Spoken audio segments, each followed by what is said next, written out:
গুড়ের নারকেল দিয়ে গুড়ের নাড়ু তৈরি হচ্ছে আজকে দশমী দুর্গা পূজা উপলক্ষে শারদীয়া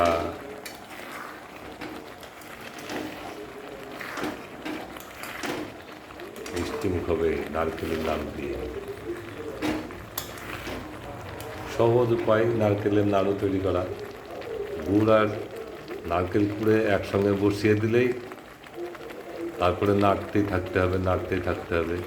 এমন সময় দেখা যাবে যখন শক্ত হয়ে এসছে, সেই সময় এক সময় গাঢ় হয়ে যাবে গুড় আর নারকেল। তখন কড়া থেকে নামিয়ে হালকা ঠান্ডা করে হাতে সরিষার তেল লাগিয়ে গোল গোল করে বাঁধতে হবে নাড়ুগুলো। এখনো হয়নি, হওয়ার মধ্যেই।